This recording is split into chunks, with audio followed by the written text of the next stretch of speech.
Hello and welcome to this Checkpoints, the video game book club podcast. Today we're starting a discussion on Dead Cells. I'm your host Marcus, and joining me today, as always, are the homies. First off, we have Dante. They call me Perfect Cell. Nerd. Actually, Super Perfect Cell. I take it back. And last but not least, we have the homie Trevor. What's going on? We're missing Greg. Close to Christmas holidays time, so he's traveling with family, so he couldn't be on this one. So hopefully we can bring him in for the second part of this game. So without further ado, let's talk about Dead Cells. And since this is Dante's game for the month of December, I'm going to kick it to him. Alrighty. So, starting with Dead Cells, the game was developed by Motion Twin. They started way back in 2001, and what they were actually doing was developing a bunch of free-to-play titles for phones and browsers, which I thought was really interesting. Because apparently they've made quite a few games, but I've literally never heard of them up until Dead Cells. They actually have their own social game platform called Twinoid, where you can play all of those phone and browser games that they've developed before. So, about Dead Cells the game, it's in the Metroidvania roguelike, mismatch of genres. So, for anybody who doesn't know what Metroidvania is, the title comes from the Metroid games and also the Castlevania games, where you're in these kind of big castle, dungeon type of areas that have multiple layers. You're picking up items, you're picking up food, you're picking up different things. These games generally require a lot of backtracking, going back to areas that you've previously been to now that you've got new abilities, and normally you can access stuff that you weren't able to previously.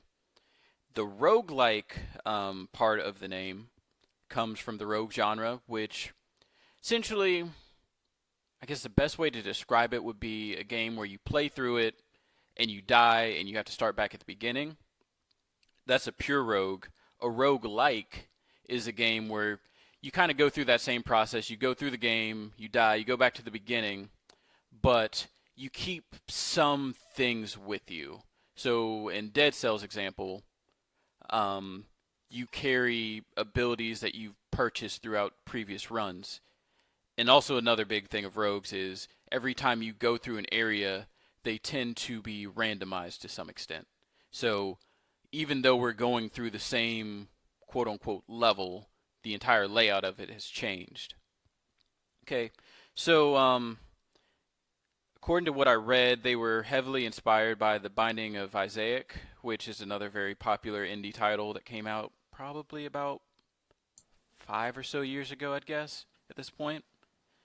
And this game originally started as a follow-up to one of their games called Die Tonight, which was a 40-player tower defense game. And I guess this game was supposed to be kind of like a multiplayer-esque thing in that vein. But then they decided to focus on single player, and they wanted to make it feel very personal. And that's kind of where they implemented that roguelike nature, where it's like, well, okay, they can go through this thing, but it's going to be different every time, and they're going to find weapons that are going to be different every time they go through it, but they're going to get attached to some weapons just throughout that iterative process and be like, okay, well, I see that swords work for me, so I'm going to try to find more swords while I'm going through these areas and stuff like that. So, from my understanding, there's roughly 50 items at launch, or at least in the retail release of the game, and they just rotate them in a kind of roguelike fashion to keep every playthrough fresh. And the game went into early access May 10th, 2017, and they used early access to balance the different weapons of the game, balance the various playstyles of the game, and just kind of fine-tune what they really wanted the game to feel like in the end. And the official release came on August 7th, 2018 of this year, and it's pretty much been mostly, if not all, positive from most of the major press sites. They're currently working on the game. They continue to work on it, and there's actually a major patch that's in the works that makes the game a lot harder, from my understanding. So I thought that was kind of neat. And as far as what we did for the game, we at least each of us put in 5 hours of time since there's not like a set structure to this game versus everything else we've played up to this point.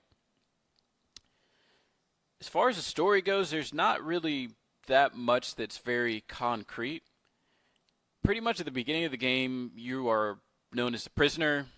You come out of this tube from the ceiling, almost like you're being dropped into a giant garbage or waste disposal factory area. And your guy doesn't have a head, but then he gets like a spirit head. And that's pretty much all I know about the story. And that does it for the intro. Cool. And so what is your background with this type of game? I guess, I don't know, like Metroidvanias, or do you want to even parse it out more and say between roguelikes and like the Metro style games? I guess I can go into it. So I've played I don't want to say most of the Metroids, but I've played at least a large amount of the 2D Metroids. And I've pretty much gone through 5 to 10 big Castlevanias. So I have a lot of experience with the Metroidvania side of things. For the roguelike thing, the only other game that I can think of that I've actually been through is Rogue Legacy. Okay. Yeah, for myself, I've only played what is it? Super Metroid, and I've beaten Super Metroid and I've beaten Metroid Prime. I got the trilogy Mhm. on Well, Wii. Go ahead. Metroid Prime's it's very similar in a lot of ways. Like it's a 3D version of a Metroidvania, but structurally it's a little bit different, you know. Sure. And I'm sure you've seen that between Super Metroid and Metroid Yeah, Prime. yeah, yeah. And then I've played Rogue Legacy, but I'm terrible at it. I'm really interested and intrigued by the rogue like genre, but I've really only played Rogue Legacy. I played a little bit of Spelunky with a friend. It's a game that I've always wanted to get into, but I just never did. And then Metroidvania going back, Shadow Complex. That game is Hmm. awesome. I played that Oh too. yeah, I played Shadow Complex. And That then was I fun. guess I'm trying to think. Mark of the Ninja, is that a Metroidvania? Nah, like It's probably like an I action know what you're platformer. saying, like, but it's more level based. Gotcha. Yeah. Yeah, so I don't really have I think I do like the Metroidvania. I've never played any Castlevanias, and I do like the genre, but I don't really have like a lot of experience in it. And then Mhm. roguelikes, I like them in theory, but I'm just bad at them because those are the type of games where for me, I'm smashing into a wall, just banging my head, Well, just trying actually, to go ahead. you have a lot of experience with rogues because that's literally what FTL and I think Into the Breach is. None of those have things that carry over run to run, do they? No. Huh. I don't know. I always think of those more as strategy I mean, games. they are like I'd consider them strategy rogues in my opinion. Okay, then yeah, like shoot, like what we talking, like That's 700 like hours? okay, now you're the appointed expert of the group. Yeah, that's But that's you know what I'm going with. Like yeah, each one of those games. is an individual run. It's random. What kind of happens, and you have to roll with it. Okay, yeah, yeah. Definitely then like yeah, between FTL and To the Breach, I not lying when I have about 700 plus hours in those two games, so definitely And I don't know what it is about rogues that there's just something fundamentally about them that makes me so upset. And I don't understand. Like I tried Spelunky a couple times and I just couldn't get into it. Like FTL, I gave it a couple runs and uh my heart. I know. I feel bad because I know if I gave it the time of day, I but it's think just a thing where I don't have any progression carrying over. I think the part to me that's so appealing is the systems based gameplay where it's like yes, like you have random aspect of like I don't really have much control over what weapons or items or upgrades I'm going to get on a run to run basis, and I'm going to lose everything. But I really, really, really, and I think this is from playing fighting games, Hmm. really enjoy learning the system behind the game. And then once I learn the system, then I can roll with the punches on what I get because I know like, okay, this does well against this or this does well against that. And there's a lot of parallels to me between like fighting games and at least the strategy rogue games that I play in the FTL Into the Breach, where it's like once I get the systems down, it doesn't really matter what you throw at me. I know how to make the most out of what I'm given, and I have not learned that in Dead Cells yet. See, I'm the opposite, where I feel like there's some type of culmination that happens in Dead Cells and other like Rogue Legacy and stuff where at first I was like, man, it's such a struggle to get to like the first boss or something, but then like surely like slowly and surely it became such a trivial thing where I never even thought about dying before like stage 4 or 5 in this game at some point. Yeah, I do have that as well, where it's like once you get far enough along, then it's just, or once you get enough reps or runs underneath your belt, it's like, okay, like I don't even need to, what you used to. It's not even. See, this is the thing. It's not even my skill though. It's just the equipment I've acquired and the abilities I've acquired have allowed me to pretty much trivialize the first segment or whatever of the game, and it I gives me a got you. very big like sense of empowerment. Got you. One other thing is, don't the Dark Souls, the Soul series, count as like a? Do they They have any like overlap with this type of game? Yes, I would say Dark Souls is probably the closest 3D equivalent to this game that you'd get, Mm-hmm. where like you go through like a certain area. It doesn't randomize like this game does, but you go through an area, you get souls, you run the risk of losing those souls if you die. So you always have this constant tension of, do I try to backtrack to the last bonfire and cash this in, or do I try to press forward and hope things go well? Because it might be a while before I get this far again. And I really like that tension that they have in those games. Gotcha. And Trevor dipped out for a little bit, but just to catch you up, we were just kind of talking about our experiences with Metroidvania slash roguelike types of games, and I was wondering if you have any background in either of those genres or anything adjacent. Um, Metroidvanias, I've played a couple. Of course, I played like the Metroid games. Metroid Fusion is one of my favorite games of all time. Preach. Okay, y'all like that one? Never played it. That's so good. Um, Let me see. I've played Binding of Isaac, and another fun game I played, which this one's a really cool co-op game, is Risk of Rain. I don't know if y'all I've played that one, I've heard of it. Yeah, heard of it, never played it. but it's like a co-op roguelike game. Okay. But I think that's it. I've started Dark Souls, but I think I got stuck at some point in it and never looked back. Okay. What of any roguelikes or? Oh well, Risk of Rain and Binding of Isaac are roguelikes, I guess. Oh, okay. My bad. Yeah, Oh, my you know bad. what? I don't know if you consider this Dante, but another Metroidvania, VVVVVV. Yeah, it's like a platformer variation of that. Yeah, Like it's a little bit of a stretch, but I get what you're getting at. yeah, yeah. I just typed in like Metroidvania games, and there was like a list of 40, and I'm looking through it, and like I haven't played some of these games, and I know you guys have, but I just don't want to just be yelling out titles and be like you guys saying, yeah, that is, or no, why'd they put that on?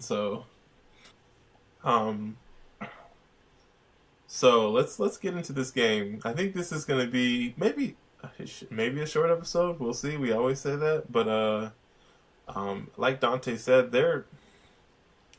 I feel like I'm There's the no most structure. This is pure chaos. Yeah, I feel like I'm the most like story focused of the group, even including Greg. I don't Wait, really, wait. What? What do you mean Greg's the least story focused? I said I'm the most. And But you said even including Greg, which implied like he was like some hill to topple or something.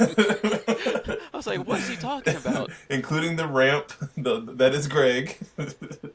I feel like I am the most like that. Like looks into the story of stuff, and I have no idea what the story is in this game. I think like you kind of hit the nail on the head as far as like it's. I don't want to say it's non-existent because there is like some things going on, but it is like it doesn't really seem important. Like this game, I would say is like.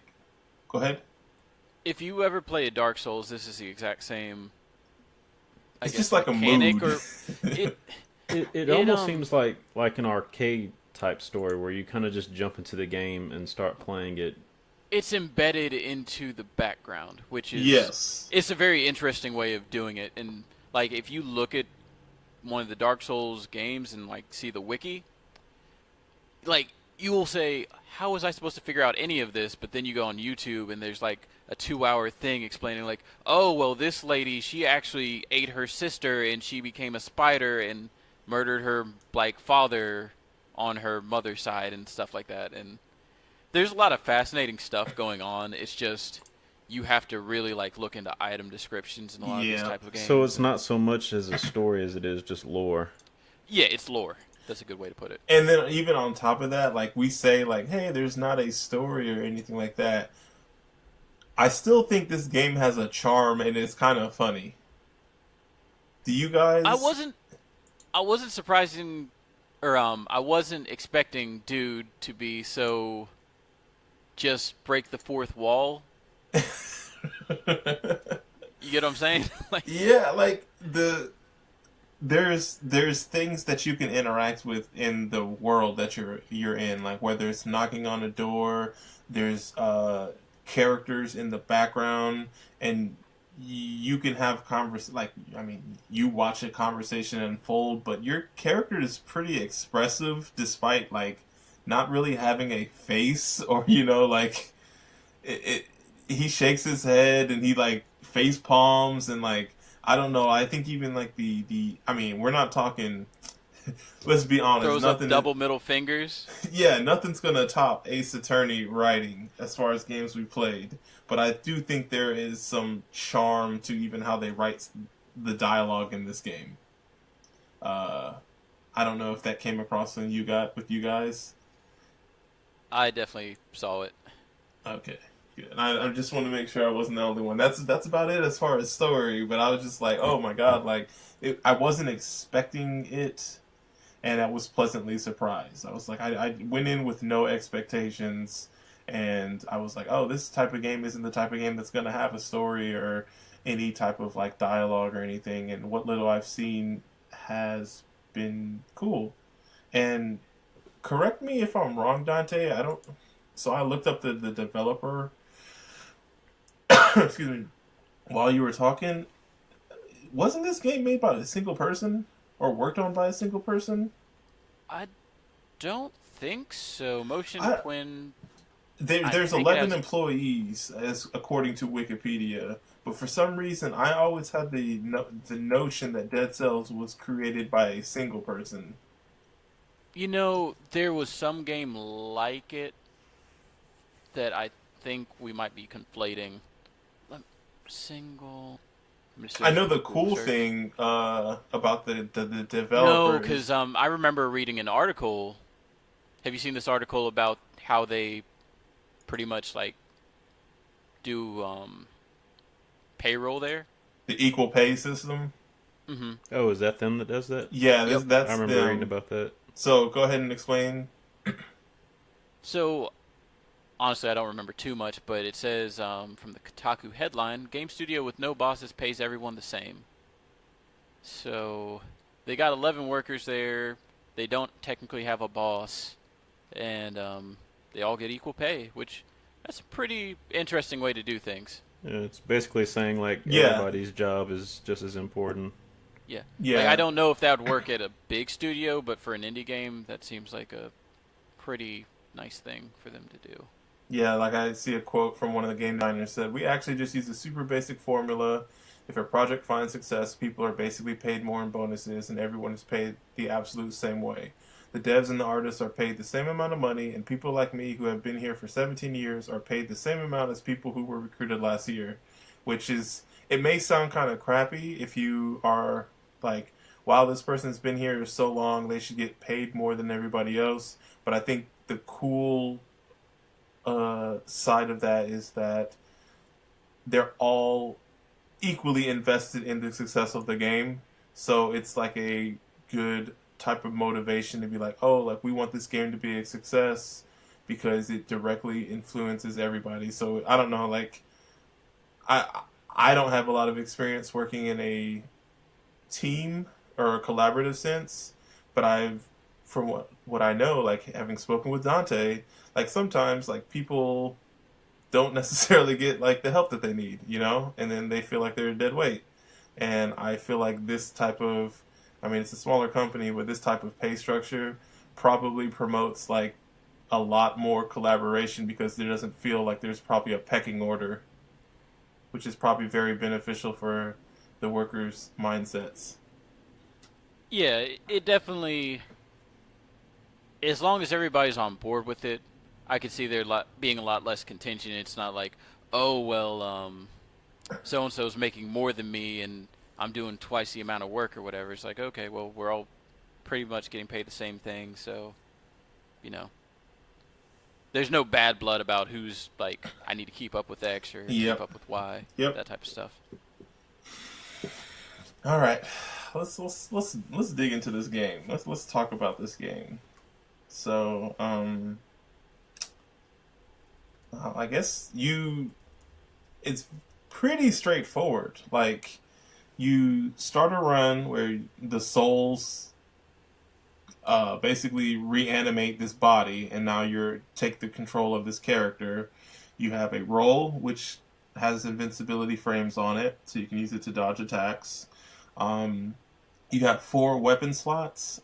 Two are like, I guess you could say, primary weapons, and those can be bows, swords, throwing knives, shields. There's just a wide assortment of types of weapons you can have, and then the other two slots are for traps and grenades. So they have like traps that shoot bows, flamethrower traps, like bear traps, which keep people stunned. They have stun grenades, ice grenades, regular grenades, and I mean this is just things that I've unlocked. There's how many items did you say, Dante? So there's at least 50. Okay, yeah, there's like everything in this game you can unlock basically. So and you're just basically dungeon crawling and jumping from stage to stage, and each stage has its own unique aesthetic, along with um, different types of enemies. So each stage has its own set of enemies as well. There are multiple routes. There are items that you can find throughout the stages to upgrade your character, and you're collecting money to help you buy better items, and you can also use the money to like open doors. And then you're also collecting cells, which are like a currency you use to upgrade your character. And that is the thing that I guess you could say carries over. That carries over from run to run. So that is like allows you to unlock new items, and allows you to unlock like, I guess you could say, buffs for your character, so your character can hold more gold in between runs. So like if you die, I think on a normal run, if you die with 10,000 gold when you start your next run, you're starting from zero. But if you upgrade yourself, you can upgrade yourself. So, oh, when I die, I'm going to have 6,000 gold to start with. Or if I die, I want to be able to hold two potions, or just little things like that. Go ahead. And just to be clear, like when he says carry over, things to the next run. It's not stat based, so it's not like, oh well, I upgraded my strength +3, so I'm gonna be stronger the next time I come around. It's mostly just raw, either more money, more health potions potentially. You can carry over like weapons sometimes, like, or at least weapon unlocks, I guess you could call them. And yeah, that's kind of what that does, but it doesn't affect your actual stats. You start at the same spot every single time. Yeah, and then it also unlocks like I guess they call them these mutations, which are basically once you end a level, you get to choose a mutation that is basically like a perma buff, I guess you could say, or how you spec out your character, and that is from run to run. So I think so far the most I've been able to stack onto my character is 4.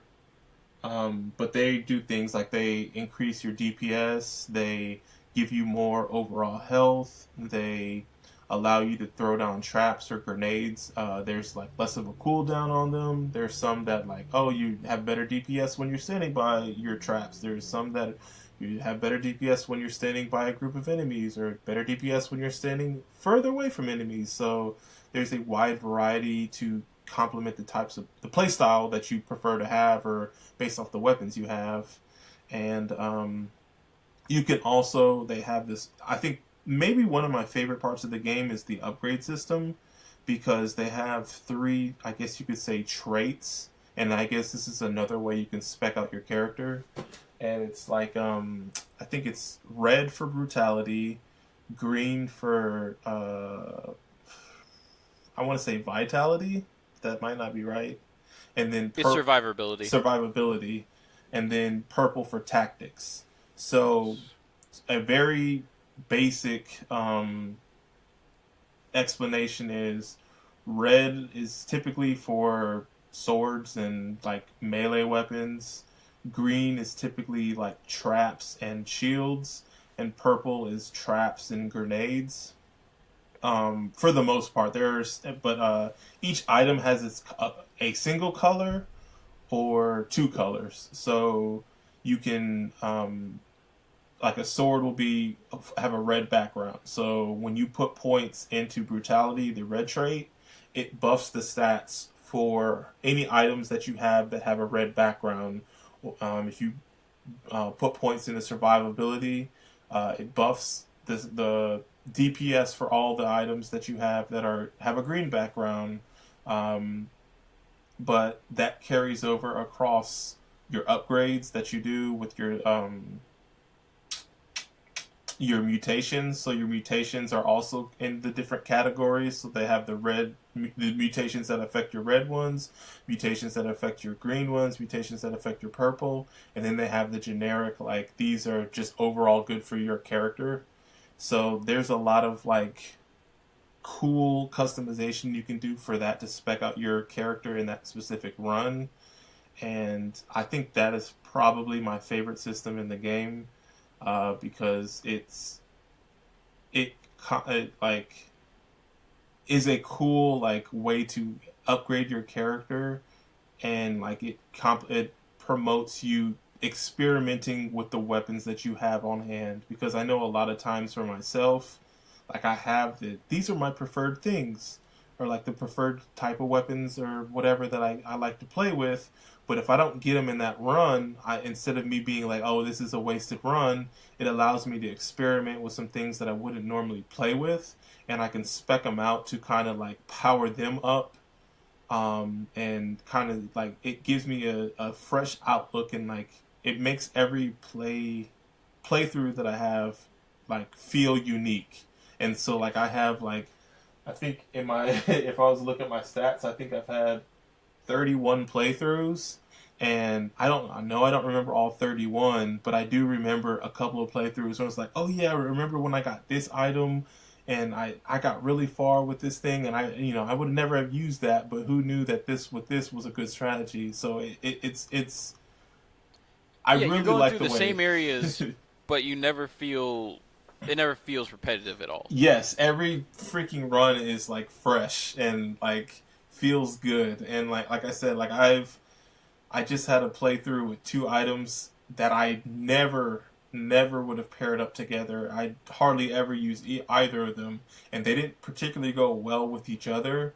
But it's what I had, and it was like, oh, like I don't want to run this again, but like let's make the best of this and let's see how far I can get. And I upgraded in a way that was like making it really good, making it like uh, a strong run, but it was just like, man, who would have thought in a million years that these two things, I would have wound up with both of these two things and got this far. So I don't know, it makes runs more memorable, and I really appreciate that. Did I miss anything as far as like the overall? I don't feel like I. No, because I mean, mechanically, that's everything you start with for real. I Mm-hmm. would like to say that every weapon, though, we said that there's 50 weapons, but that kind of understates that each one of those 50 pretty much has a unique feel to it. None of the swords really feel the same. Yeah, and there's status effects in this game too. So there's poison, there's burning, there's bleeding, there's stun, there's frozen. And each one of these weapons is loaded with certain stats, and you can go to a guy and get them changed, but those are also random, so it's just very interesting because one, you're experimenting with the weapons themselves, and then two, you're experimenting with the synergy of all your different weapons combined. So like, I might have a frost blast attack that freezes enemies, and then I'll have a bow or something that does 175% damage to enemies that are frozen. mm-hmm.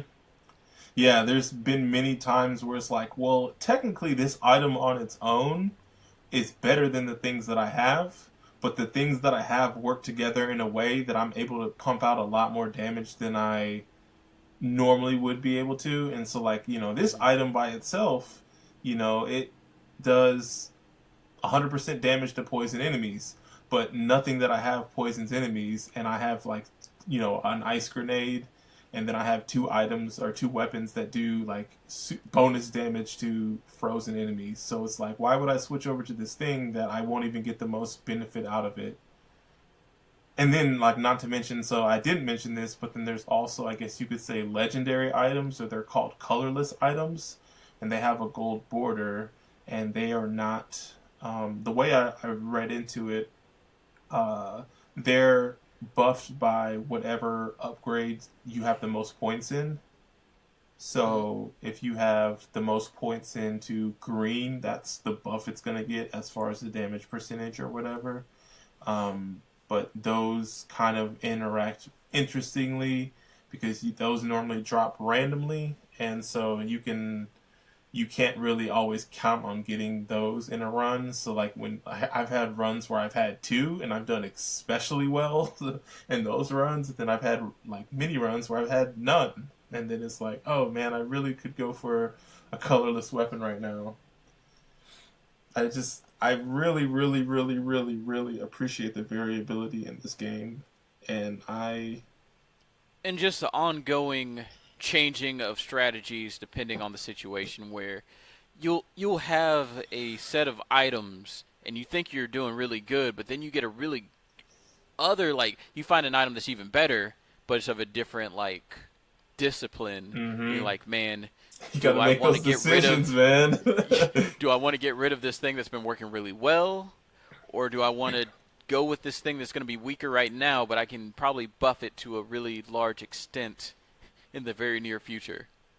Yeah, dude, it's so heartbreaking when like when I get like a legendary that's like I got it like the other day I was playing and I was like spec'd a certain way, and then I got a legendary and it was a shield, and I was like, man, what am I gonna use this for? And then like the only other legend, so I didn't pick it up to use it. I just recycled it to get the gold. And then the next legendary, the only other one I got that run was like throwing knives, which again, like, what, like my run wasn't specced out that those would have been effective for me. So it was like, what am I going to use this for? And I ended up recycling that as well. And that was the run where I got the furthest I had gotten.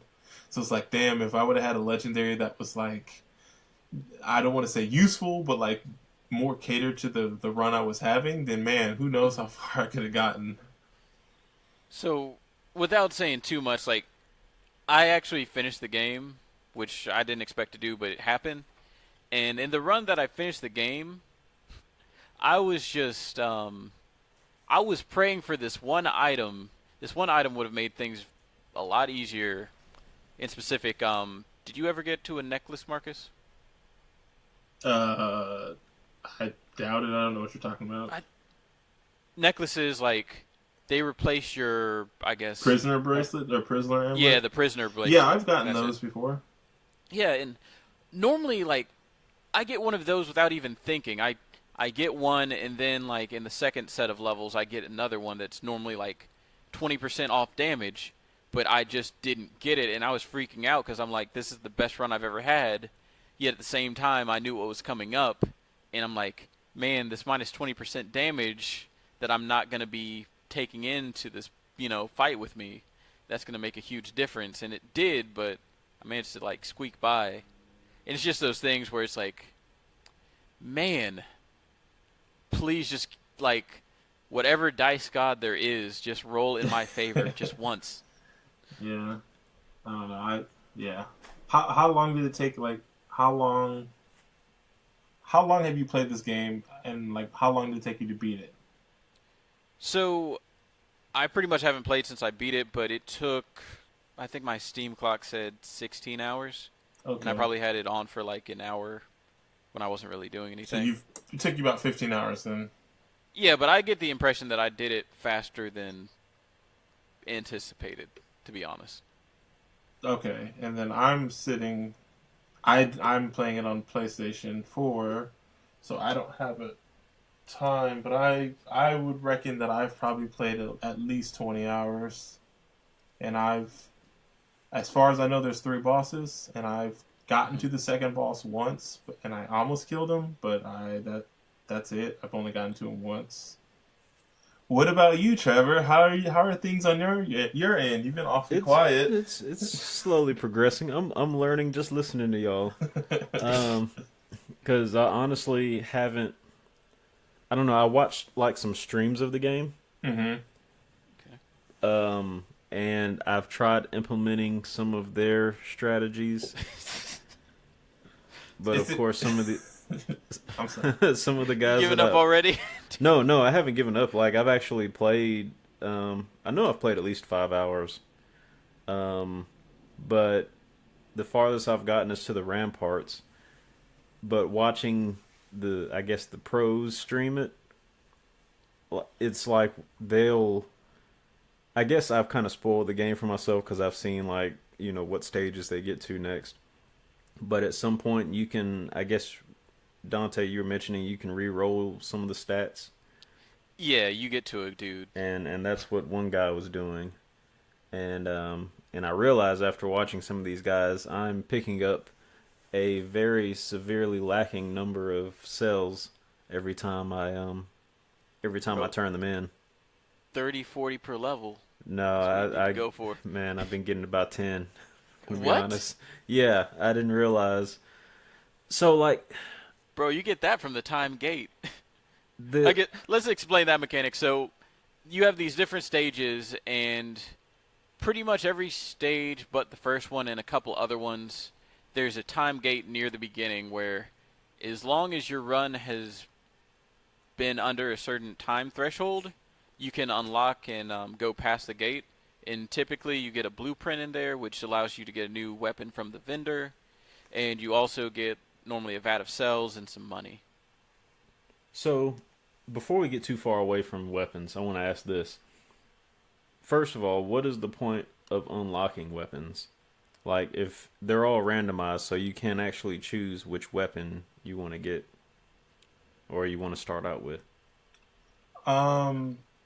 Now, I'm not saying this is gospel or anything, but I think the point of unlocking weapons is to have more things to play with, because some weapons have status effects that, like, you have just the bare basic weapons at your disposal in the beginning of the game, but like there are weapons that behave like some of the weapons that I've unlocked. So I've unlocked the rapier, which if I roll, the next attack I do is going to be a critical 100% of the time.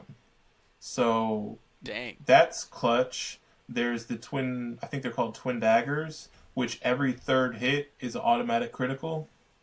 There's also a weapon that I had that every hit gives you one hit, life point back, 1 HP back.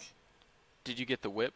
I've used a whip. Go ahead. There's a couple different whips, sorry, but there's one whip in specific where if you hit the enemy with the tip of the whip, it does some obscene amount of damage. I can't remember if it's double or triple. There was a whip I was using that every third hit you got a critical hit, and also while you're whipping them, you're pulling them to you. You're pulling them, like hitting them towards you. There was a weapon that I was using.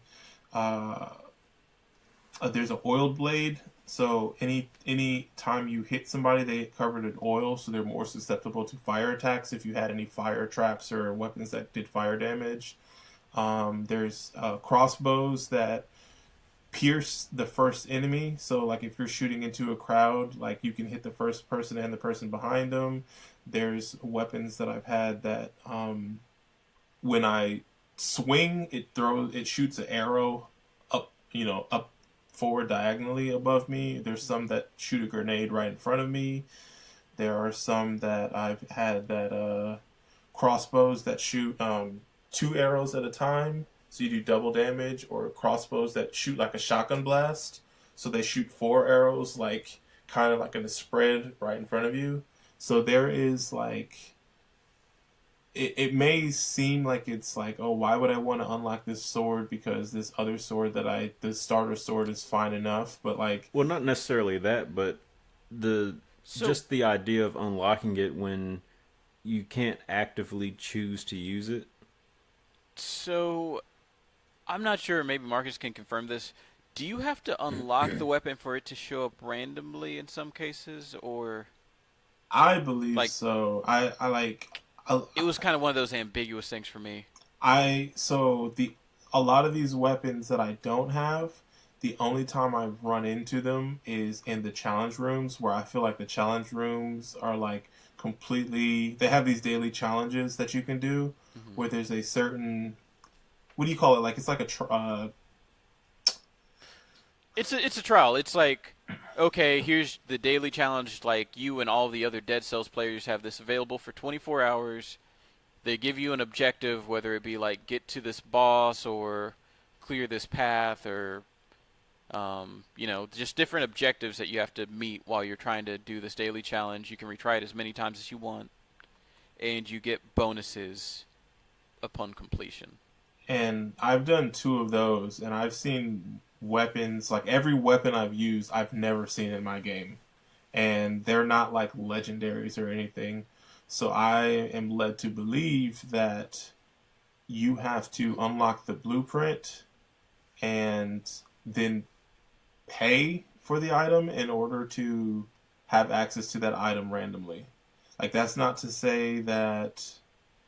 And I'm thinking he's right on this. Actually, I don't even think they would pop up they may pop up in a store if you unlock the blueprint, but I can't even vouch for that. But I will say, like, as far as starting in the prison quarters with you, I think it's only items that you either start off with or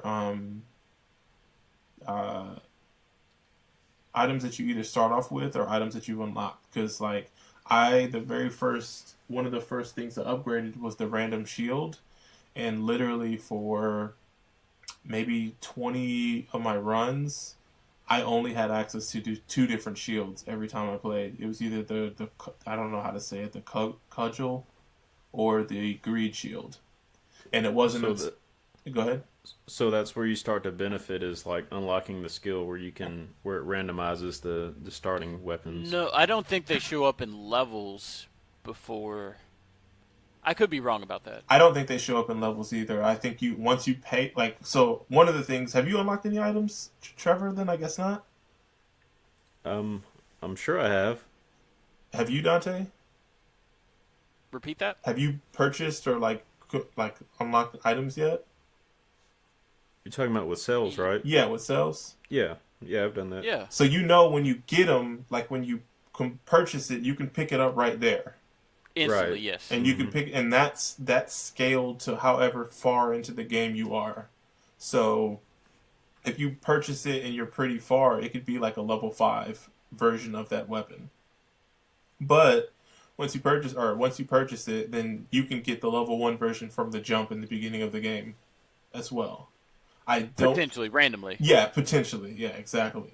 So like I've started off runs now with 3 items that I've purchased, or having access to choose, being able to choose between 2 of the three items that I've purchased, which normally they would not have popped up had I not purchased them.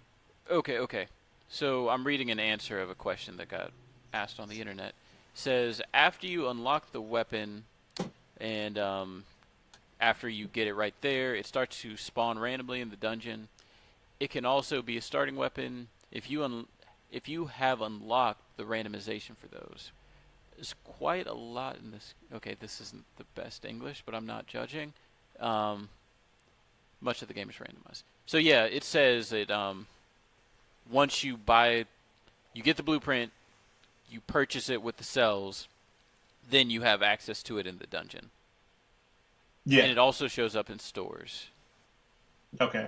Was that your question then, Trevor? Yeah, it does. Because, I mean, I guess since I haven't unlocked any of those randomizations, the benefit of unlocking weapons hasn't kicked in yet. Okay. I didn't. Yeah. Okay. Yeah. So the randomization. And that's something I kind of neglected because I had a lot of blueprints, but I didn't buy many of them just because I would look at it and be like, why do I need this level 1 thing? But I never even considered like, hey, I need to buy this blueprint for it to actually show up consistently. Mm-hmm. Yeah, and I did the random thing from the jump. So the random shield one, so I was constantly seeing like only the 2 shields, but I was constantly seeing it shift out and everything. You got any other things that are throwing you off or you don't know, Trevor? We'll get to them. I mean, go ahead, man.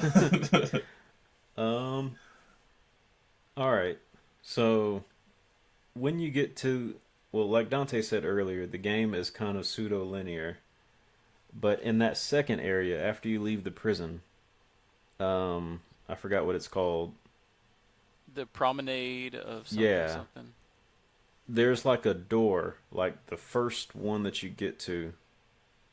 Like, have either of y'all gotten to that door where you could, like in time to open Oh it? yeah, definitely.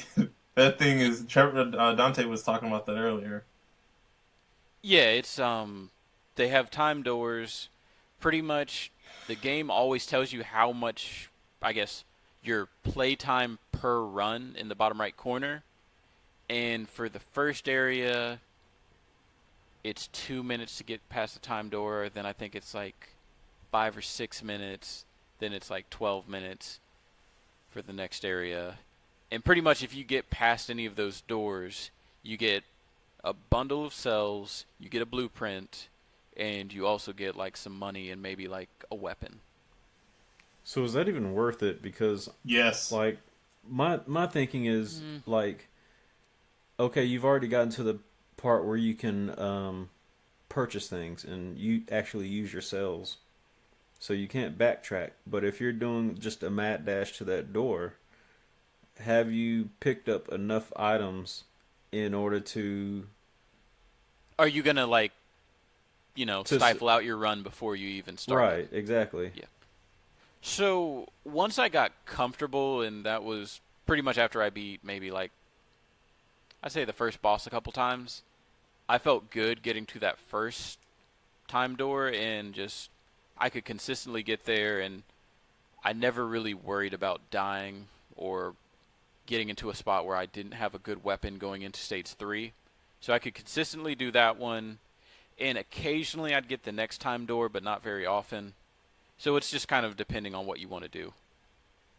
I will say that I think it's worth it. If I'm not gonna lie, the first section is kind of boring at this point now, having played it so often. You are missing out on a lot of the upgrades you can get, but I think the cells it's just like I'm trying to get further along in the game at this point. So I'm mainlining or skipping some of the beginning stuff to get to the parts that I need to practice on.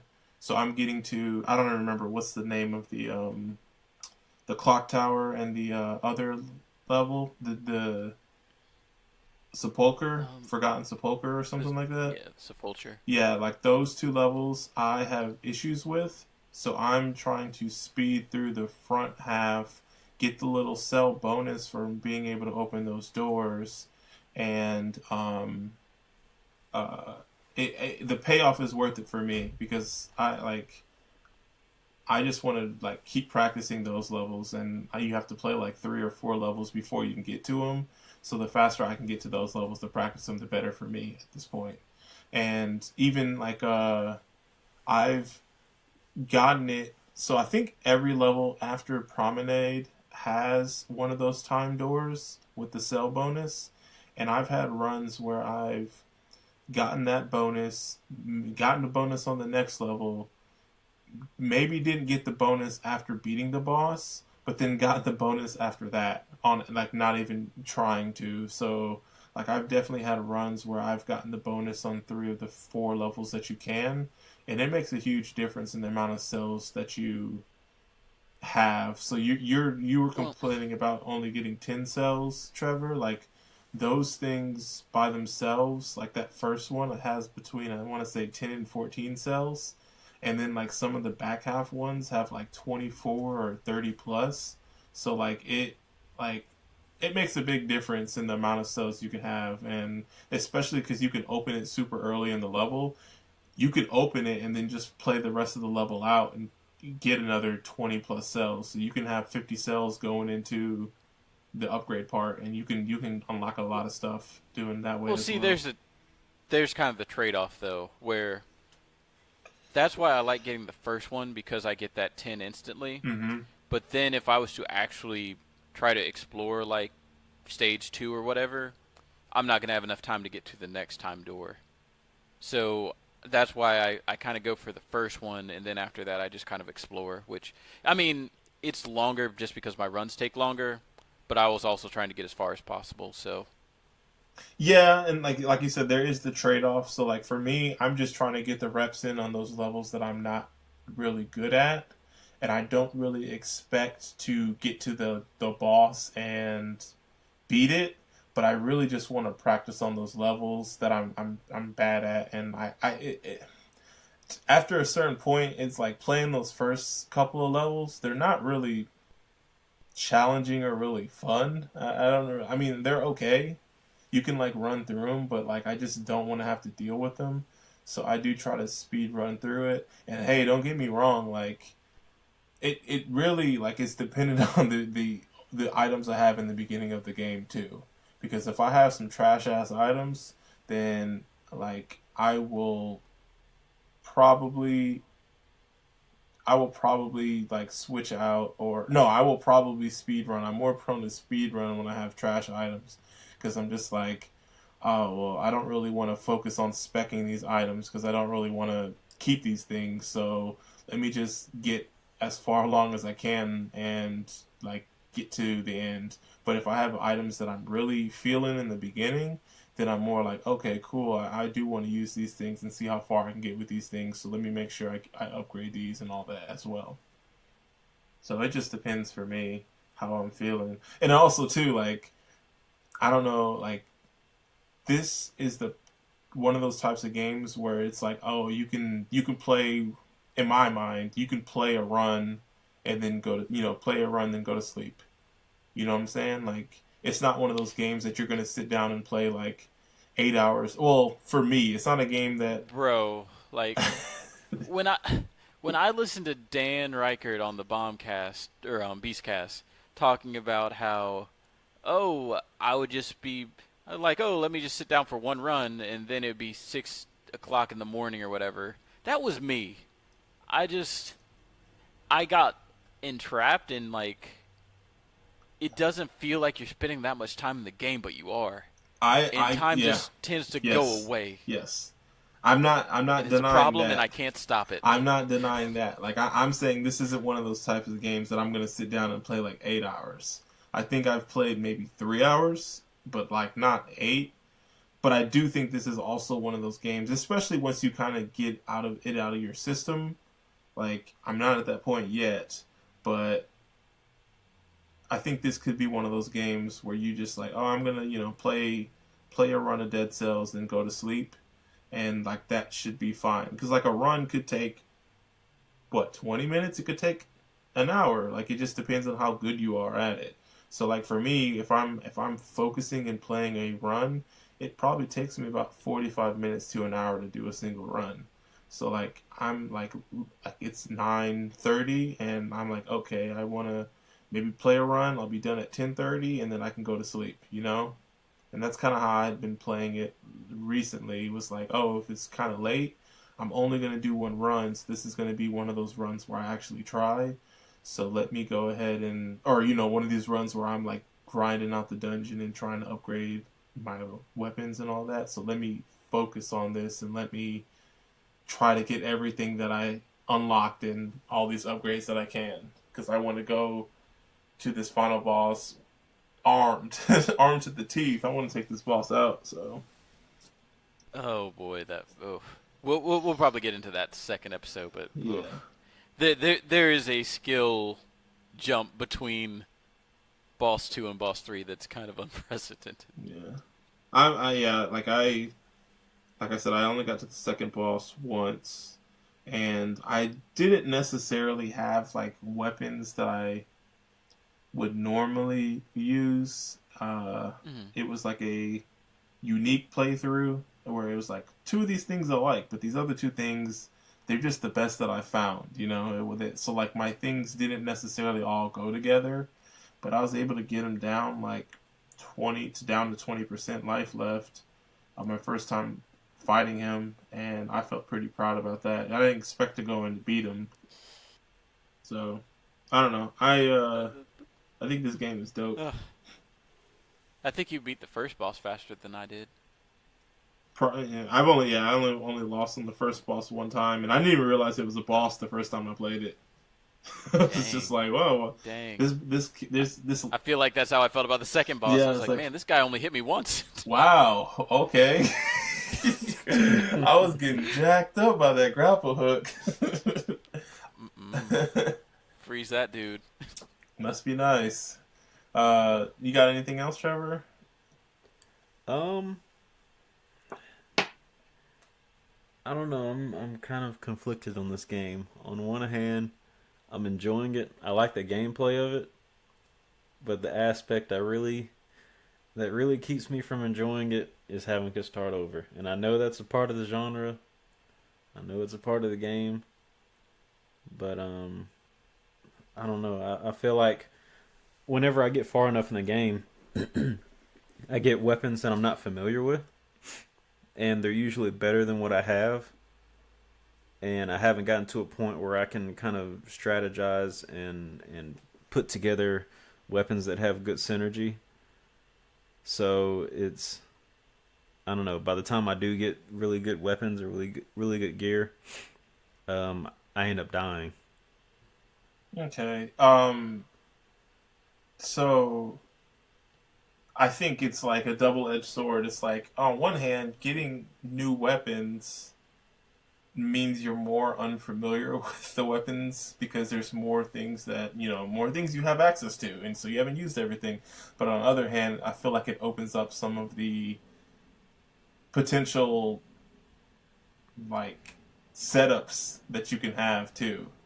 So I get that because I've had some runs where it was like, oh, this weapon I haven't used it yet. I just got it, but it seemed like yeah. So the run that I got to the second boss, I ended up had unlocked the oil blade my run before, so I found an upgraded version of it in this run.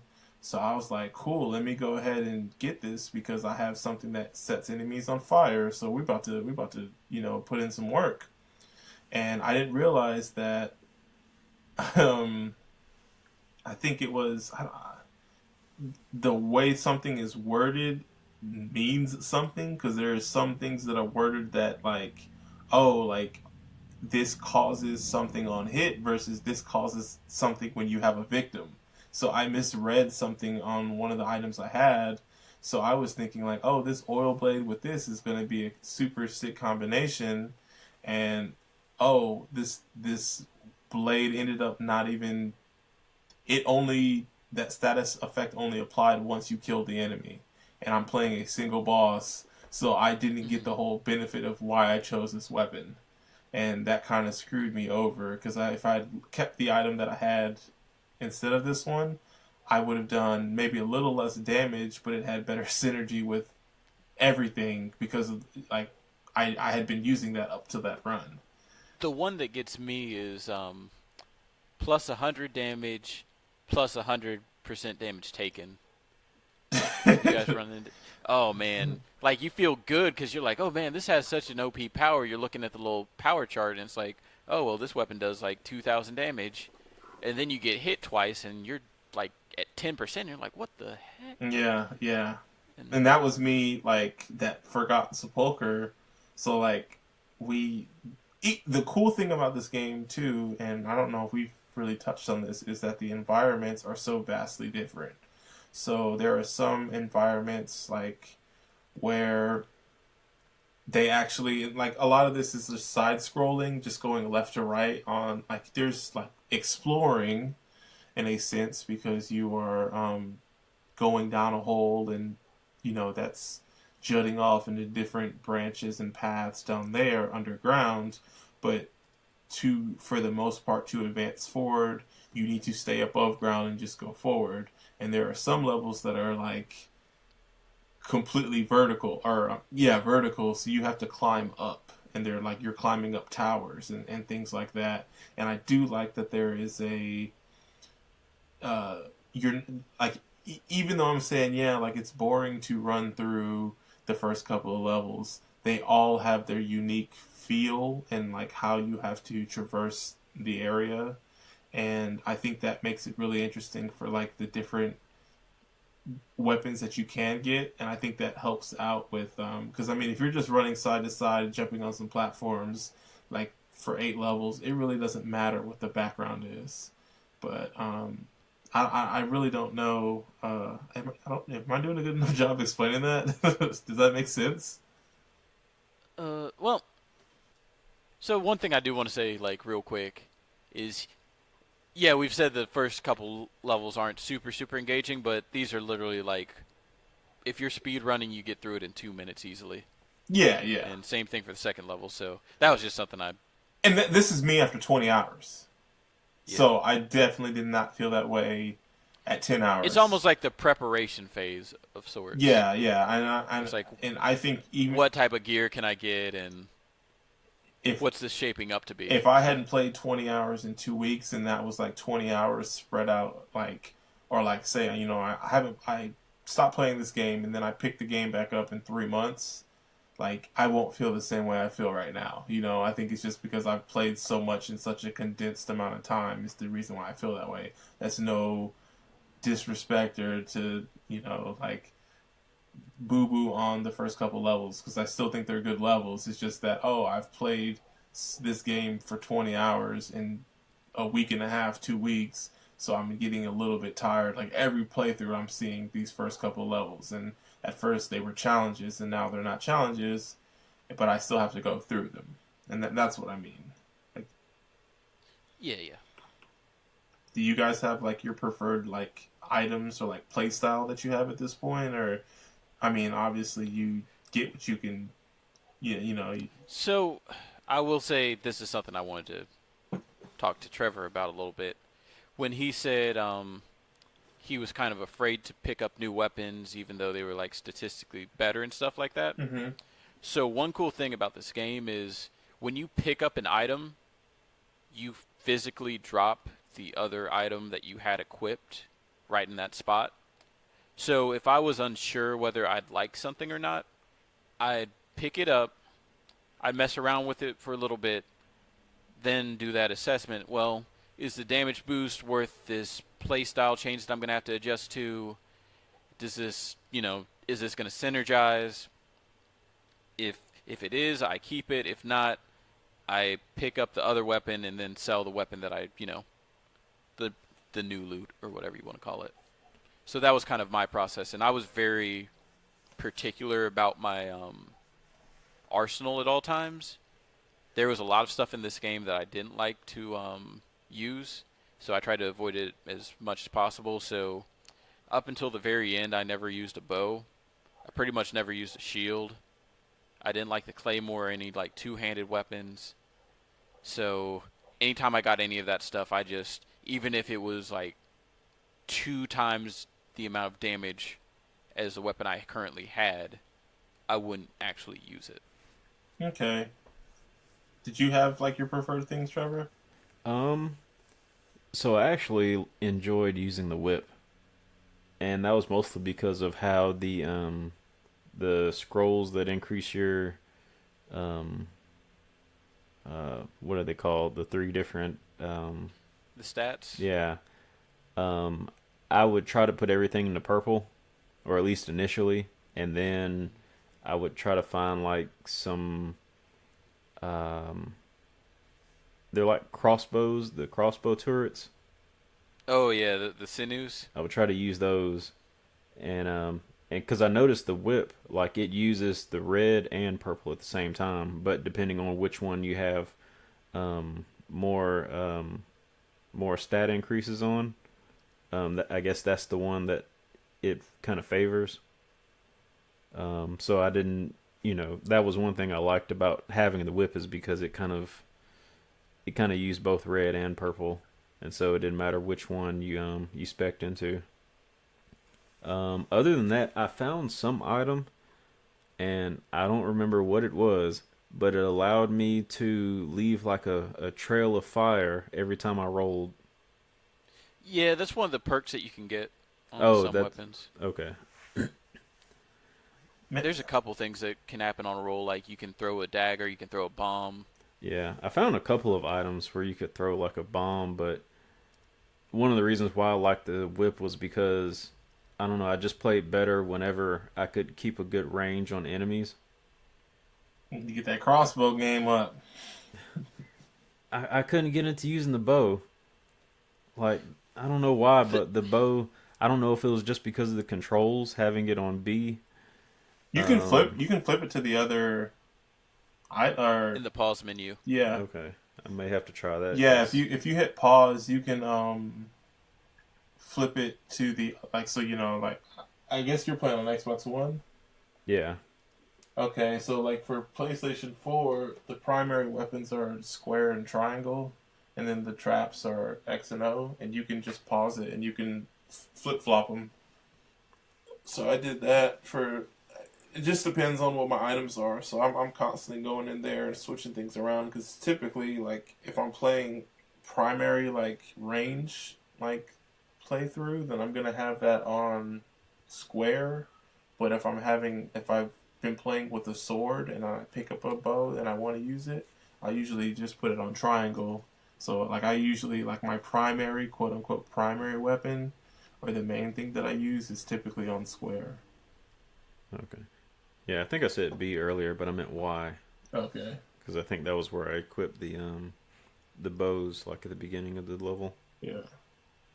I don't know. I like I do like the shields, but I haven't gotten good enough to use them later in the game. Because I'm not good enough at parsing out the attack patterns of the later enemies, because they have... I need to get to them more often in order to see it more often.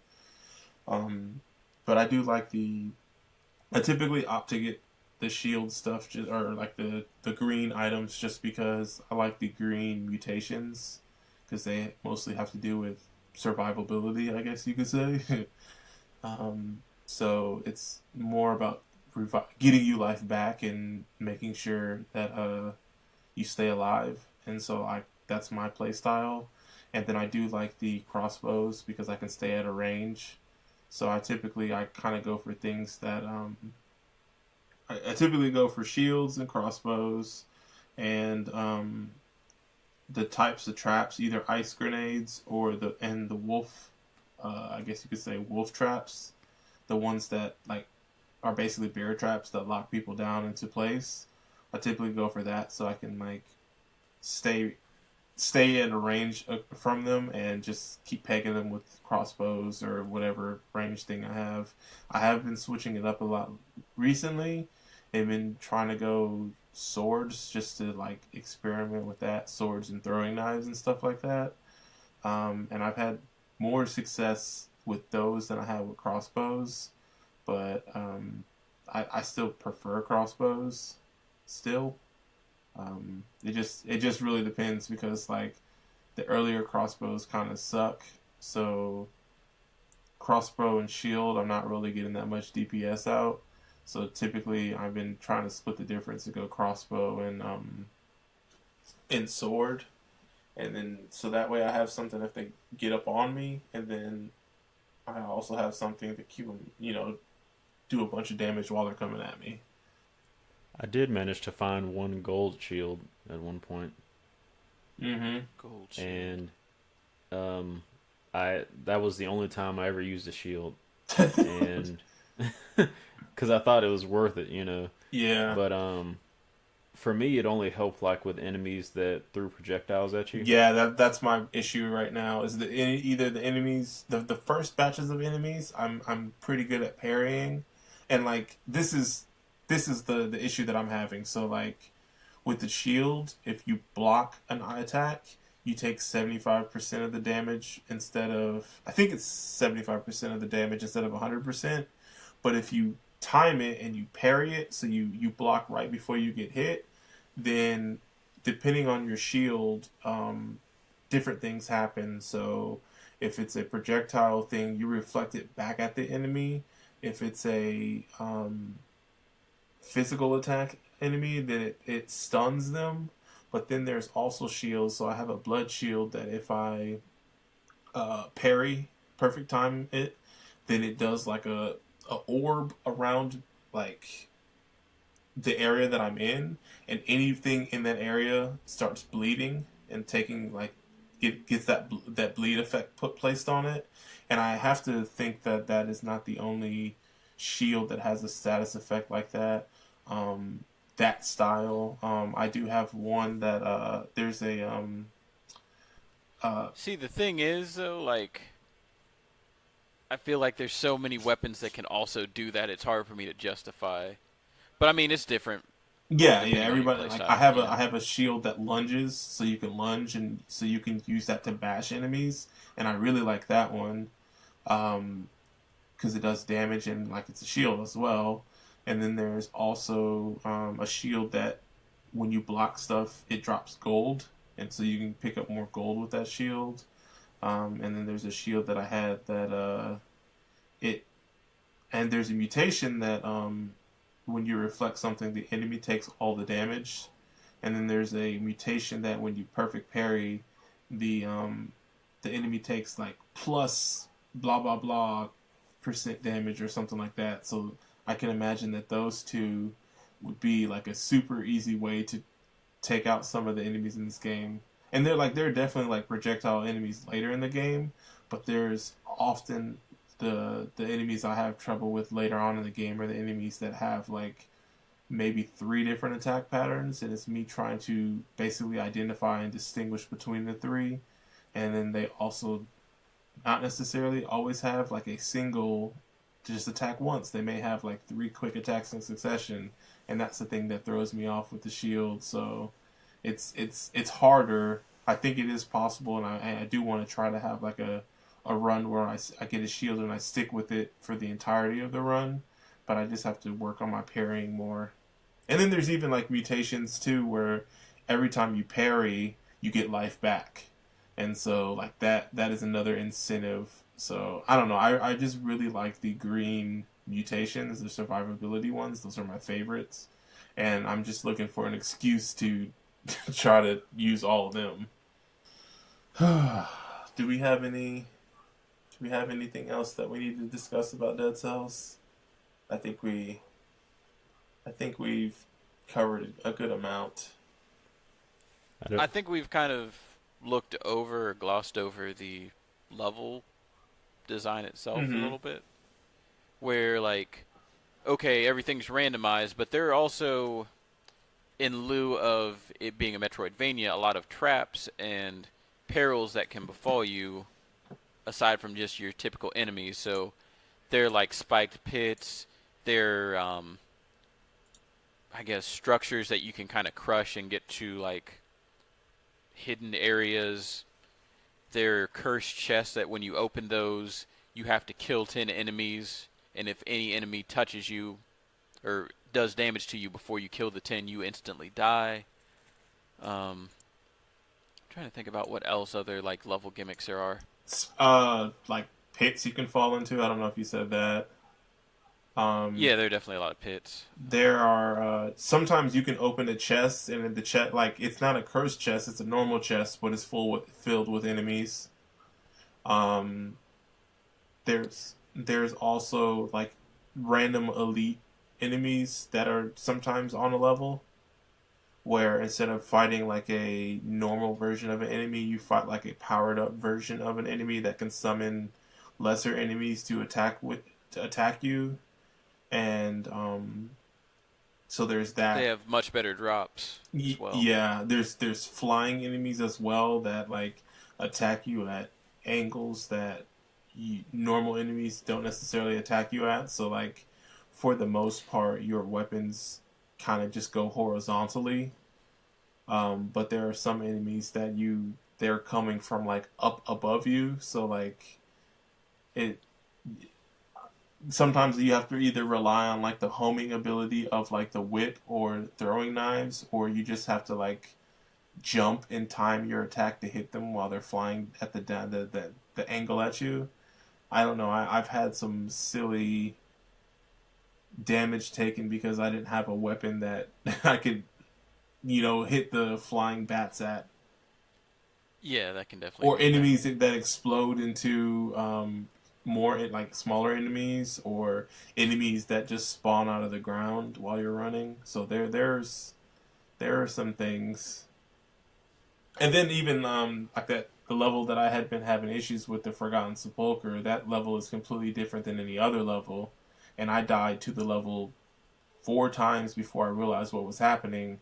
But there's a light mechanic in that level, so there are orbs that are just like strewn about throughout the level, and when you are in the darkness of the level, um, You take damage. you start to take damage, and so you need to basically run from lantern to lantern to make sure that you're always in the light. And the first couple of times I play that level, I just go in and I start exploring, and you can still see what you're doing, but the game does this weird like effect around the outer edges of the level, and like I didn't realize that I was taking damage until it was too late, because it starts off taking like a couple damage a second or something like that, but then it just I think I ended up dying like within 10 seconds, 8 seconds or something like that, and I had about like It escalates really yeah, quickly. 2k over 2k of life, and I lost all of it in like less than 10 seconds. And the first couple of levels, or excuse me, the first couple of runs on that level, I'm like, yo, what am I dying from? Because like that was an hour, 45 minutes to an hour in, and I die, and I'm like, there was no enemies around me. What's going on? And I, Did you not talk to like the giraffe lady I at the talked to beginning the or whatever? giraffe person, but I didn't understand, or I didn't realize that was going on, and then it was a while before I got back to that, so I had forgotten about what she said. Gotcha. Yeah, I guess since I've played a lot of Souls games, they normally have some NPC at the beginning of a lot of areas similar to that, where I was kind of tuned. I was like, there's something odd about this. It's really dark, and they're offering this bomb that doesn't seem that special, but it costs a lot. So let me figure out what this is about. Yeah, so And fortunately, I threw the first bomb before I completely died. yeah, so I was just like, holy crap, like, and now I figured it out, and I even read like briefly. I was like, so about this level, and I looked it up because I was frustrated from dying. Then I read like, oh, this is what you do, and then there was a strategy that people employed to do it. So the next time I play that level, they were like basically just bypass enemies and go from lantern to lantern. And I was like, cool, I'm getting the hang of it. Well, I think the next spot I need to go is down here. So then I start going down there, and then there's enemies, and I'm like, okay, let me bypass and bypass, and I'm keep running, and I'm like, holy crap, there's no lanterns down here. And then I ended up dying because I was like, dude. Oh man. And I was just like, God dang. So the one time that I've gotten past that part, I guess you could say that, level, or I don't even know what you want to say, like it's the level before boss 2. I didn't actually play that level. I played the clock tower instead. So like there's branching paths as well in this game, not only on the levels, but then what level you play afterwards. So it's something like you start on the first level and it's always the same level. It's always the prison quarters, and then from there you can branch off into 2 different levels. Toxics. And they're always the same 2. Yeah, they're always the levels, same yes. 2. So it's either the promenade of the damned or whatever, and toxic quarters or sewers. So you get to choose one of those 2, and then from there you play. I think it's Ossuary. The Ossuary. Or some other level, and Insufferable Crypt. Yeah, or the gallows too. Yeah. Yeah, but anyways, the format is prison quarters, 2 levels, boss 1 on the Black Bridge. It's always the Black Bridge. Then you play after the Black Bridge. I forgot the name of the level, and you play 2 levels after that. Then you play boss 3, or excuse me, boss 2. So it's 3 levels boss, 3 levels boss. So.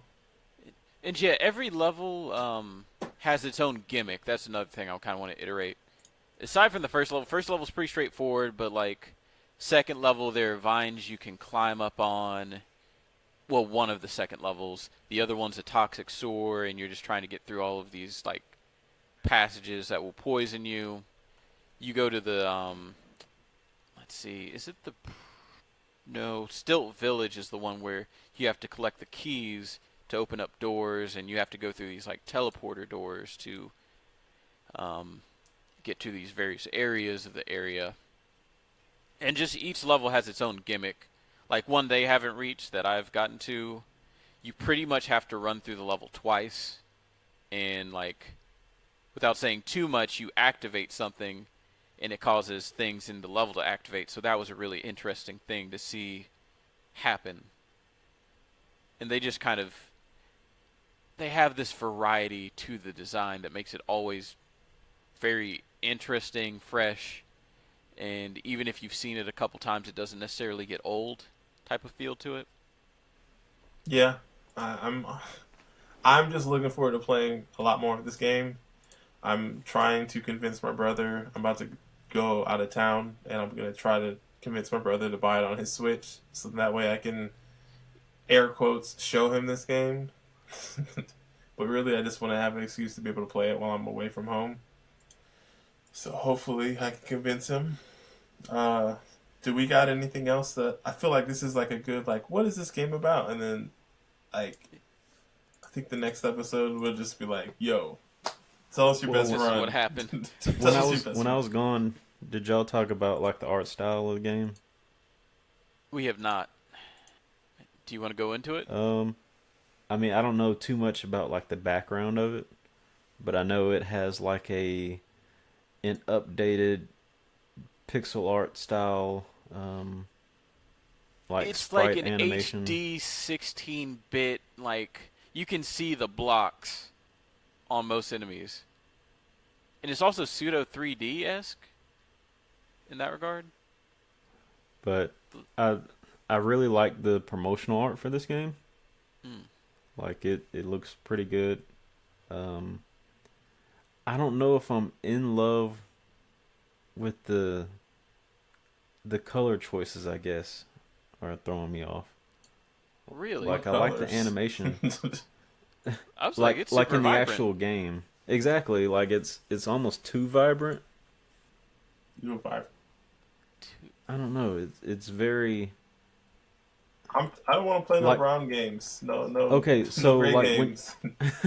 like when you look at like the Dead Cells cover art, like that color palette is what I assume this game would take place in. But I guess depending on what level you're on, it kind of takes on a different feel. And every level seems more like a different color vomit. Dang. Oh, vomit. Man, I kind of. I don't know, man. I'm gonna keep playing it and Can I, see if it kind of grows on me. can I tell you But something? what's up? The looking at the um cover art, I guess you could say, it looks exactly the same colors as Transistor, Maybe that's why. but like I think Oh, Transistor had the same like colors in it though too. You talking about in like the gameplay? In the game, yeah. Like This one uses like very bright greens and bright pinks. It's bro, I'm looking at the Transistor cover right now, and it's a lot of bright green in red. and like that same sunset orange that they're using. Don't they look very similar? Yeah. I'm definitely not saying you're wrong or whatever, Trevor. I do think that the I earlier don't know, levels this one wrong. are Transistor darker. is a little bit more saturated. The earlier levels are a little bit more dark, but I will say like I mean, you're dungeon crawling, you know, Yeah. but like the clock, what is it? I'm trying to Clock think. tower? I'm trying to think of the levels. Um, I got a flow chart for you. Here you go. Don't accidentally click out of TriCast. I'm trying to think. I think the clock tower is like lighter. The ossuary or whatever is like more red saturated, I guess you could say. There's a lot of neon colors in this game. I'm not gonna sit here and say this game is bright. It is definitely a dark game, but I think it fits the I aesthetic. think it's well defined. It's very well contrasted. Yeah, I think because I mean, like we're talking like the enemies shoot like yellow orbs and grenades, or the grenades that the enemies drop are like purple orbs. So there's definitely brightness. I think it, like Dante said, this the contrast. I think the things that you need to be seeing are the attacks, and then the attack tells. And they do a really good job of making sure you see every attack. It's never like, what did I get hit by? Unless it's the You level. know? Yeah, if it's pure darkness, then yeah. But I don't know. Maybe it's just the prison area. Maybe I've seen in the sewers. Maybe I've just seen too much of those areas. I mean, like, don't get me wrong. You're not wrong. The levels are dark, and it's not as bright as the cover art shows. But you're not saying it's false advertisement. It kind of feels like you're saying that, though. No, I'm saying I really like the cover art and promotional art for this game. Yeah. I'm not saying that's what I expected to be playing. Okay. I know it's they're not going to employ that same art style to their animation. But just I don't know, going and I think it also had to do with like I don't know, the name Dead Cells. And I had never watched any of the trailers before playing this game. I had assumed it was going to be a little bit more sci-fi, and that part kind of let me down. Yeah, I'd heard a bunch of podcasts talk about this game, but I didn't watch any gameplay footage, and I still like what I thought this game was going to be versus what I actually got was completely different things. And I'm Is it fair to say this was the game you were dreading most? no, He knew The about fact Evil that Within. I kind of described it as a Dark Souls-esque. if I'm being honest, probably the game I was dreading most was The Evil Within. Well, that's an exception. Then yeah, when you say Dark Souls-esque, then yes, I was dreading this because I was just like that game style is not for me. And I think also, too, because I had not... But what if it is? It might be, but I don't know. Like, to be honest, I think this is a good intro into that because it's 2D and I can kind of wrap my head around it a little bit better. And I think I could like the Dark Souls Dark Souls and what's the other game? Dark Souls. Demon Souls. Yeah, I was gonna say. I kept trying to think of. Is it Dead Souls? No, but I think I could get into a single one, but I just don't know if like I would have interest in going like playing all four or how many ever there are in that franchise now. I think I would probably just like this is the one I like. Yeah, I think it's a very good baseline because attacks are pretty simplistic. Like you're not worrying about 3 dimensions; you're only worrying about 2. Mm-hmm. It's a little bit easier to wrap my head around like 2D animations as far as like invincibility and timing and things like that. You don't have to worry about a camera angle or like because I hear that could be a thing in some of those games. The one thing I will say too is if you had said something like this game is similar to Rogue Legacy, I may have still kind of dreaded a little bit because like I think Rogue Legacy is a good game and I have it, but I am very, very, very bad at that game, and I think that is more close. That game is pretty close to what this game is, but for some reason this game clicked for me in a way that Rogue Legacy never did, and I'm interested to maybe go back to Rogue Legacy at some point to see if like does it click with me now, because I've probably put 3 to 5 hours in that game and I never beat a single the first stage, and I feel like, that game is like even like less of the upgrade aspect. Oh yeah, it's gonna feel like easy mode. Well, I feel like that game is, at least that's the impression, less of the upgrade aspect that this game has between runs. So there's like, for me in this game, there's more of a hook to keep playing because there's like a lot more upgrades that you can visibly see that you're working towards, where I did not feel that way in Rogue Legacy. So I did feel like I was beating my head against the wall more so with that game. And I thought of the level as Ramparts. If you Google Ramparts, Trevor, that's a pretty bright stage. And that was the last one he got to. Yeah, that's the farthest I've gotten. Okay. I've never got to the Insufferable Crypt.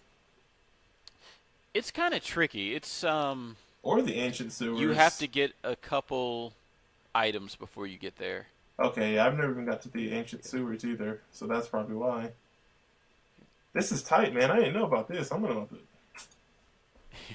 I think you get to the sewers after you unlock that what you call it, the little thing that you're supposed to tickle. The teleport.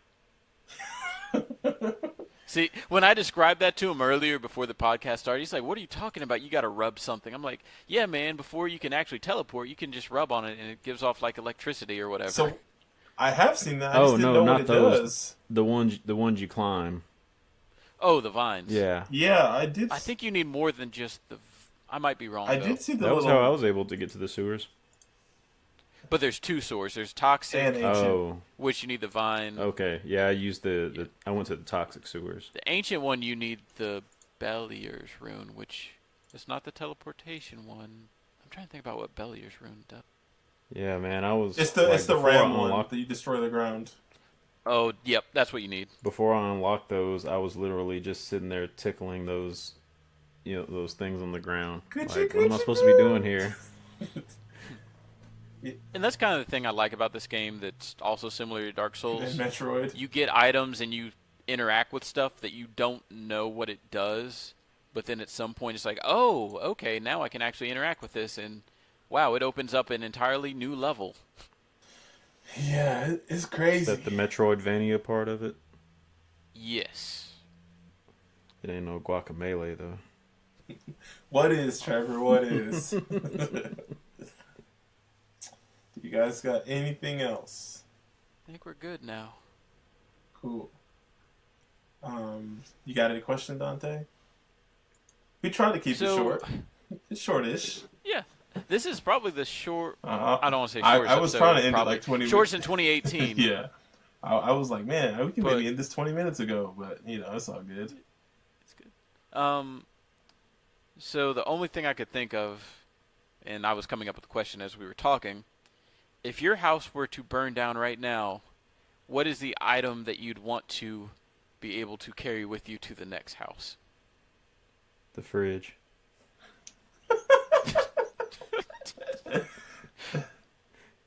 No, I say that because, Dante, I don't know if this affected you recently because you're like right down the road, but somebody ran into a power line. Was that why my clocks were all reset when I came home yesterday? Well, this happened 2 nights ago. I think Tuesday. That was when my fire alarm or my smoke detector started going off for no reason whatsoever. Yeah, the power went out all down the road, but yeah, we didn't know how long the power was going to be out, so we literally had to pack up everything that was in the fridge, and move it, and we spent the night at family's place. No, I definitely didn't have that bad of a situation because I don't handle cold weather very well, and if the power was out, I don't know what I would have done. Yeah, that was why we left, because we weren't sitting here in the cold. No. I don't know. I would say, I guess my bed, because I don't know, like, there's not really any item that I can replace it or whatever. It's like not that big of a deal, but having slept on air mattresses, like, I don't necessarily want to go back. It was night and day. I slept like 8 months on an air mattress one time, and then I got a bed, and I had the best sleep I ever had in my life. And I felt like I slept 20 hours when I'd only slept like 7. So found out your sleep number. So, yeah, I would say the bed. Like, as long as I got, a bed, then I'm good to go. Huh. So I'm going back and forth on this. Because I was going to say, like, my game collection, but that's kind of cheating, I feel like, since that's multiple items. I guess if I had to save one thing, it'd probably be my copy of Final Fantasy VII. Not the whole collection, just one game from it. Well, if I could bring the whole collection, sure, but if I could only take literally one item, just as a memento of my past, forget all the family photos and stuff that I don't have. Nothing to play it on, just the game. Hey, man, that's all that matters to me at this point. It's a memory. I can't believe this dude said Final Fantasy VII. He didn't even say, like, freaking... You could have brought, like, your 3DS. You could have... No. I mean, all that stuff can be replaced. The Final Fantasy VII has a sentimental value that none of my other games do. But then you could have brought your laptop and have that game emulated, you know? Not the Final Fantasy VII save. It's not about the contents of the disc. It is about what it meant to me as. So is it like your original copy, or is it the copy you bought like last year? It's my original copy. Okay, I'm not knocking if it was the one you bought last year. It'd be like, you know how you feel, or at least you used to feel about Nikes and stuff like that. Sure. And if I'm being realistic now that I'm thinking about it, it's a really toss up between that and my PC. That's what I was thinking data for you. Because I was like, well, I was thinking like if I had my Mac, then I could definitely at least work. And like, but then I was like, oh well, I would need like a power outlet and like. Well, I mean, wherever you go is gonna have a power outlet, man. Not if the power's out. Well, you're going to a new house. That was the whole. Your current house burns down. You go to a new one. Not if I went to Trevor's house when the car crashed into the transit. You know what? You're right. You could set up a bed in any house. I don't know. See, if I had like a beloved family photo, that would have been the thing, but I don't. So. Hey man, I ain't hating. It's your item, So wouldn't be me though. You guys playing games, and I'm just here looking at my copy. Me sitting there with my fridge. Yeah, like me and Trevor, the necessity. Like you need sleep and you need food. Dante's like, you need Final Fantasy VII. And everything else is replaceable. I can find new food. I can I find just think of the another little bed. Jimmy skit, and he's like, "But I got this Final Fantasy VII copy. my Final Fantasy VII copy will keep me warm at night. I can count on the It's change backfired in a way I in your didn't- wallet really fast." Oh man. Oh boy, Well, it's good content. good content. I guess you guys got anything else? All right. Well, I guess where can we find everybody? oh yeah, I forgot since you were Greg's probably not about to here. get to that, but Yeah. So, where can people find you at, Trevor? You can find me on Xbox Live or PlayStation Network at Lyric Unsung or on Twitter at Lyric Unsung. And where can people find you at, Dante? they can find me at twitch.tv/awakencloud. I think I'm gonna go start Celeste tonight. Well, it's either Celeste or Red Dead. Red Dead kind of upset me. I say you start Red Because- Dead. I mean, I've started Red Dead. I'm not streaming that game because it's gonna take forever. Well, But I might stream a little bit of it. Just it's like, man, cool like I sort of want stuff. you to. I mean, how close are you to your 2018 goal? oh, I've already passed it. Okay, is it Of the just 50 mostly games? for the game of the year stuff now? Yes. Okay. So, because I was like, man, I don't want Dante to play all these games that may potentially be on lists for next year, but at the same time, I know that you also want to do like your own personal top 10 thing, so you also want to be exposed to as much of Yeah. 2018 games as you can be. Don't worry. I've kept a couple 2018 games. There's one set that I aside. think you have, and it's going to be on my list for next time we do one. So. Do you just want to go ahead and say it? Because now I'm super What curious. have you put aside? And I'll tell you if it's one of those. All right. So I recently got informed about a game called 428 Shibuya Scramble, which is like it's made by the same guys that did Danganronpa, and it is like a detective live action FMV. Anime? No, it's not. It's live action, and it's freaking subtitled like Yakuza and stuff like that. And I played about the first 30 minutes the other night, and I'm like, nah, this needs to go on the list somewhere. Okay. And there's one more game, but I can't think of it off the top of my head. Maybe Hitman 2. It's neither of those two games. Okay. All right. Well, you got me. I don't want to say. We've talked about it. All right. Like we've when we were trying to figure out a game to play for our bonus episode, we talked about it. Man, now you're making me think backwards. Did it come out this year? This year. Okay, you're gonna give me 3 guesses. This is gonna be a bit. It's not. Man, I am drawing a blank. I think you win this round, good sir. Yes. Yeah, Sleep on it. I'm not. All right, I'll sleep on it. But yeah. So you're. But yeah, word of warning: if your Xbox tells you to update something and you cancel the update, it might just install all 85 gigabytes of it. Okay. And that's why I don't care to play Red Dead right now, because I'm still upset even though I've reinstalled it all. That sucks.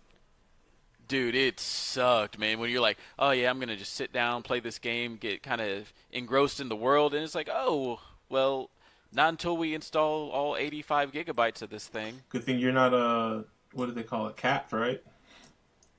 Yeah, well, I mean, it's installing from the disk, but that still takes about an hour and a half with Red Dead, so Just leave it on in the background while you're running. I was playing Smash. Oh, well, there you go. And you guys can find me at Potato Salad on Twitter and Potato Salad on. Wow, I was about to say Twitch. Potato Salad on Steam. I finished Hotline Miami 2. I'm probably gonna. I don't know if I'm gonna put 20 more hours into this game. I may, but I may be trying to do my best to try to tackle some of my backlog and maybe play a game, but I don't know what yet. I'll probably be playing Rogue Legacy. I probably will mess with that before the year is up, just to have some more knowledge on the genre and something to compare Dead Cells to better for the next episode. So I might do some. I also want to go out of my way to congratulate this man. He made good on some of his earlier year claims and finished Hotline Miami 2. And did you finish something else? No. Thanks for reminding me. I will play that game instead. It was BioShock and Ace Attorney? Yeah. So I said I don't think I included Ace Attorney, but I said I'm going to beat 2 games that I'd been needing to beat for a long time. And I believe it was the games were BioShock, the first one, Hotline Miami 2, and I think it was Grand Theft Auto 5. And I'm halfway there. Forget Rogue Legacy. I will play some BioShock. I got 18 days? 17 days? Let's do this. BioShock's only about, like a 10-hour experience. 10, 12. So. Yeah, well, I've started... Since we're keeping each other accountable, Dante, I'm finally going to finish God of War that I've been holding hostage from you. Since, June. It's good. You won't ever get to see your boy again. All right. I appreciate that. Let's knock this out. Let's wrap this up. We talked about we were patting ourselves on the back for making this a short episode, and here we are. Well, nothing else to say about Dead Cells this time. Hopefully next time we'll get Greg. Oh, one other thing. I think we're going to try to release, I guess you could say, our end of the year. These are our ranking of the games that we played this year individually, our individual rankings. So each of us will rank the, I believe, 14 games. We're not including the bonus games, since not all of us played them, but the 14 games that we all did play, we'll rank them individually, so you guys can kind of get a better feel for our taste of games and what we actually liked and didn't like of the games we played this year. I was going to say, since they're individual lists and not like a joint one, can we just add the extra games? Sure, yeah. We'll do that then. Yeah, so I guess you guys would add Firewatch, and I didn't play that, so that won't be on my list. And then, since I didn't play Evil Within, I guess that won't be on my list. Or I might just I'll put an asterisk by it. And then me and Dante will do we'll add Mega Man 11, since we played that. But yeah, this show has run long enough. Longer than we wanted it to. You guys have anything else to say? Alright, cool. Well, we are Missed Checkpoints, and we're out. Peace.